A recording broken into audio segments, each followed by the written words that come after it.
Hi friends, ஒரு சுவையான mutton gravy எப்படி செய்யலான்னு பார்க்கலாம். 10 to 15 மினிட்ஸில் குக்கரில் ஈஸியாக செய்யலாம். வாங்க வீடியோக்குள்ளே போகலாம். ஒரு பேன் எடுத்துகிட்டு அதில் கொஞ்சோண்டு எண்ணெய் விட்டுட்டு பட்டை, லவங்கம், சோம்பு, கிராம்பு எல்லாம் சேர்த்து நல்லா வதக்கிட்டு அது கூட சின்ன வெங்காயம் கொஞ்சம் சேர்த்து நல்லா வதக்குங்க. வதக்கிட்டு அதை நல்லா நைஸாக அரைக்காமல் கொஞ்சம் குறைன்னு அரைச்சி அது நல்லா தனியாக எடுத்து வச்சுருங்க.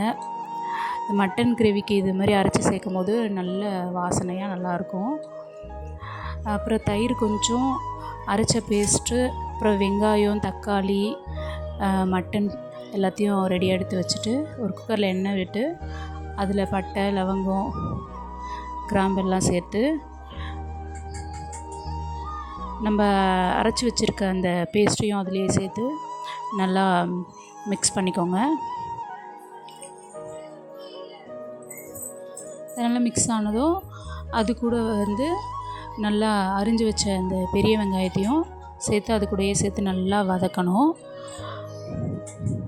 அந்த வதக்கும் போதே நம்ம கொஞ்சம் மஞ்சள் பொடியும் சேர்த்துட்டோன்னா அந்த கலர் ரொம்ப நம்மளுக்கு மஞ்சளாக வராமல் நல்லா கொஞ்சம் ப்ரௌன் கலரில் நல்லா வரும் கிரேவி.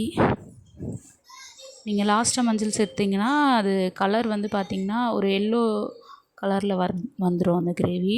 அது உங்களுக்கு எப்படி பிடிக்குமோ அந்த மாதிரி சேர்த்துக்கோங்க அந்த மஞ்சள் பொடியை.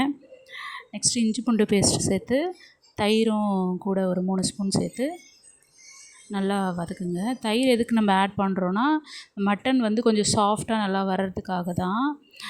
ஈஸியாகவும் அந்த மட்டன் அதில் குக் ஆகிடும். அதுக்கப்புறம் தக்காளி சேர்த்துட்டு நல்லா கொஞ்சம் வதக்கணும். ரொம்ப வதக்க வேண்டாம் தக்காளி. அது கூடயே வீட்டில் அரைச்சி வச்ச மிளகாய் பொடி ஒரு 3 ஸ்பூன் சேர்த்து நல்லா வதக்கிட்டேன். அது நல்லா வதக்கி நல்லா எண்ணெய் பிரிஞ்சு வந்ததும் சுத்தப்படுத்தி வச்சுருந்த அந்த மட்டனையும் அதிலே சேர்த்து நல்லா வதக்கிட்டேன். அப்புறம் கிரேவி நம்மளுக்கு எப்படி வேணும், நல்லா திக்காக வேணுமா தண்ணியாக வேணுமான்றதை பொறுத்து நம்ம தண்ணியை ஆட் பண்ணிவிட்டு அப்புறம் குக்கரை மூடி ஒரு 2-3 விசில் வச்சிடணும். நான் கொஞ்சம் சிக்கன் 65 செய்யறதுக்காக தனியாக எடுத்து ஊற வச்சுருந்தேன். இந்த விசில் முடியறதுக்குள்ளே அந்த 65யும் எடுத்து நான் பொரித்து சாப்பிட்றதுக்கு ரெடி பண்ணிட்டேன்.